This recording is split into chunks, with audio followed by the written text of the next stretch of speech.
Hi, I'm Ashley Swartz. Welcome to my weekly segment on Beat TV. Thank you to Andy for having me this week. I'm the founder of Furious Minds, which is an advertising technology collective. So we're going to follow up this week and do a post-mortem on the Netflix announcements and their earning results, specifically what it means for online video as a whole. We've been talking a long time within the advertising and media industry about the ever-increasing voracious appetite of online viewers for video and the fact that we really don't know how it's all going to pan out. No one seemed to have cracked the nut on a business model that is sustainable for IP-delivered content. And the question is, when will Rome fall? Will Rome fall? Will we see, the network operators and the MSOs actually fight back against and cause the demise of IP-delivered content providers like the Hulus, the Voodoos of the world, or Netflix in particular, which is the topic of the conversation today? Will only models like that of Vudu work that are backed by large companies like Walmart, whose core revenue is not in licensing content and the delivery of it over IP networks? And the biggest question is, what's this impact for television and advertising as a whole? So let's take a look back at where they've been and where they are today. So about a year ago in the spring of 2011, they had the price hike debacle, where Hastings wrongly just went out blindly and announced a price hike and announced also the Qwikster product, which was rolling their DVD business separate from their streaming business. Starz quickly responded by pulling their content. And Netflix continues today, which was what its problem was a year and a half ago, to struggle with its content offering. It just doesn't have a good catalog that compares to the likes of Vudu, Hulu Plus, etc. This week, they started by announcing their European expansion. They'll be using their profits to grow in Europe, which I believe at this point, 6 months into 2012, they already have 1 million subscribers in Europe, which is 50% of LoveFilm, their largest competitor. So they're quickly nipping at the heels with an IP delivered only solution, whereas LoveFilm is predominantly still a DVD offering. They then announced a new CMO, Kelly Bennett from Warner Brothers, who's responsible for some great titles there. But then came out yesterday their earnings, and they were not as nice as everybody had hoped they would be. There was a lot of suspicion, but they delivered expectations on revenue. However, their profits were down. Despite the promise they're going to deliver in Q3 and be profitable, everyone is still suspect. They're losing subs in their DVD business, which is questionable as to whether or not that's actually a bad thing. When we know they're trying to shift to consolidate their business to focus primarily on the IP product, they're seeing a slight increase in subscriber base there, where they're almost at 24 million with 23.94. An interesting point of reference is that makes them larger as far as the subscriber base goes than the largest MSO in the US. Comcast is at about 22.3 million subscribers, Netflix at almost 24. It's an interesting reference points to consider, and we'll come back to that. But we have a ton of players nipping at their heels. Just after the Netflix earnings result, Verizon and Redbox came back with another announcement today about their service. Still a lot of unknowns there, but the reality is that it's questionable as to whether, when the large MSOs with their install base start delivering streaming services, if they in fact deliver them at all you can eat with a better catalog than Netflix does, it's questionable as to whether or not Netflix will be sustainable and not start to see also great cannibalization of their IP subscriber base. Some Consumer Reports came back and slapped them on the other side of the face when they rated them 6th in satisfaction from customers, behind Vudu, behind Hulu Plus, and other players, mostly because, again, they do not have the catalog, they've not licensed the good stuff from content providers to be able to make it compelling. The voracious video appetite is what's at question, right? We see that it's not going down at all. The question is, how are we going to feed it? The infrastructure and the pipes aren't big enough. We're going to reach a tipping point. We saw the same thing with mobile about 8 years ago when we upgraded from 2 to 2.5G networks, and we eventually had to do an entire network overlay to 3G. We're doing the same thing with 4G right now. It's the Moore's law of consumption. It's not going to change. It's everyone in the industry's problem, which affects advertisers, content providers, consumers, and network owners, and those guys that actually have the pipes. We saw this in mobile in about 2002, 2003, where it was much sexier to be a content owner that was actually own infrastructure and be a provider of pipes, which we're seeing a little bit with some of the cable operators today. Perhaps they're focusing a little bit too much on their content offering and not enough on actually upgrading their infrastructure to ensure they can keep up with the consumption habits of audiences. Specifically now that connected TVs are being adopted and actually used and turned on and activated at a much faster pace. So Netflix also hit a big milestone, which has been a big topic of conversation. They had streamed over 1 billion hours in June of this year. Just to give you some sort of context, we see that Netflix streaming business is about 24 million subs, as we discussed. The US TV household number, or US TV viewership number, forgive me, is 288 million. So that's a 10 plus multiple.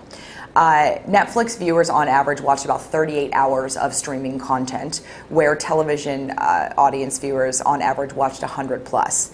So we're still seeing a huge delta, but the reality is that if you look at the forecast, that online video consumption will increase by 6 times over the next 5 years between now and 2017. It's very, very possible that these numbers, this gap will close, and we will see online streaming viewership to be comparable to that of traditional television. A third of Netflix subscribers watch as much of their TV series online streaming as they do on their traditional set-top box, and more than 35% of iPad owners in June of 2012 watched a piece of content on Netflix. It's one of the top 20 most downloaded apps. Change is afoot, and we all need to get ready for it. The question is how. And I think one of the biggest topics of conversation has been that somebody's going to bear the burden, and everyone's fighting against one another, digging their heels in. The reality is that we collectively, as an industry within media content and advertising, all share responsibility to serve the consumer, because at the end of the day, the consumer will always outsmart us. So if we look at just the snapshot of content in IP versus linear, right? Within an IP environment, the disadvantage that streaming content providers have is that they pay for every bit and byte, right? So traditional network infrastructure providers that are MSOs, cable operators, satellite, it's a fixed cost. They've deployed the hardware, the equipment. Every time they get a new sub, it's gravy that flows right to their bottom line. Not the case. Netflix has seen great cost efficiency and improvement, and CDNs have actually somewhat improved on their ability to, or their cost to serve rather. Whereas in 2009, it was estimated it cost Netflix 5 cents to serve a movie. Today, it is estimated that it cost them 2.5 cents to stream a film. Regardless, that incremental cost has a great impact on their ability to drive margin and drive reinvestment in their infrastructure. So it's expensive to serve IP content. Well, the issue on the other side of the business is that the endemic legacy business models of content owners are challenged. So the networks, broadcasters, at the end of the day, there's cord cutting. It's said that Netflix is actually accelerating cord cutting and cannibalizing a lot of cable subscriptions. That's to be debated. Numbers have not been distributed.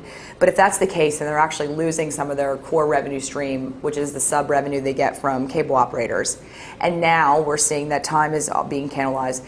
The question is advertising revenue going to be cannibalized as well? Is that a result? And will the traditional content owners lash back at the Netflixes and the Voodoos of the world by looking at this as an opportunity and price gouging them on the licensing cost to actually get the content and keep their catalogs relevant and current and retain their subscriber base and in fact grow it over time?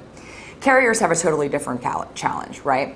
I mean, they have the TV everywhere problem, and it's real. We see that with the Olympics, we see that with Hulu Plus, we see that with YouTube. The reality is that mobile is proving to be a challenge for the MSOs, and the consumer behavior is driving it. And the consumer behavior is actually driving the TV everywhere proposition, or rather pulling it in lieu of waiting for content providers and infrastructure providers to drive it and offer them to them.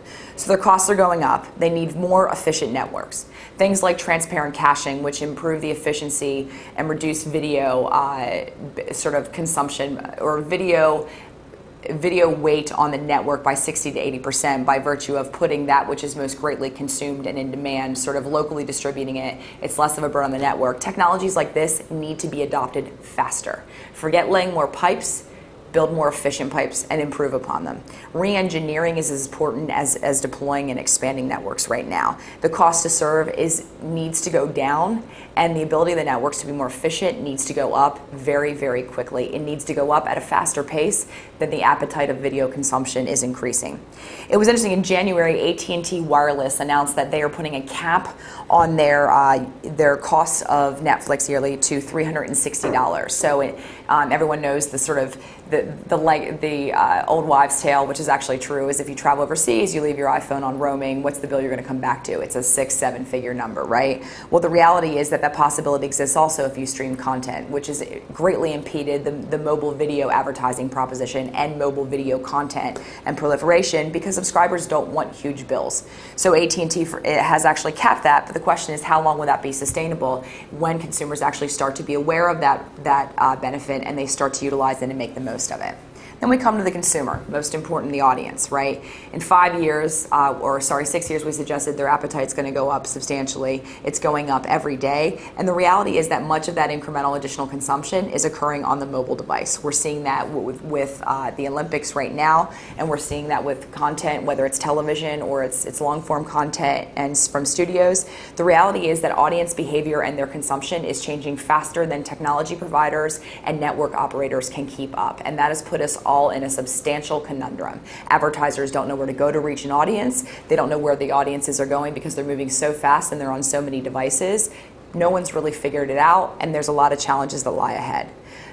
The greatest thing that I took away from sort of doing the research and background on Netflix this week and what's happening right now in the streaming IP space is that there needs to be a sort of rally cry to innovate and not protect. We've learned time and time again, with the music industry as a great example, that protectionist tactics do not work. Play nice, boys and girls, and you will win as a result. Or you'll blow up. I believe that, because at the end of the day, consumers are always going to outsmart us, and they're going to get what they want time and time again if we don't give it to them or we do. If we do and we offer it a fair price, they're more than happy to pay for it. Thanks so much for tuning in. Have a great week.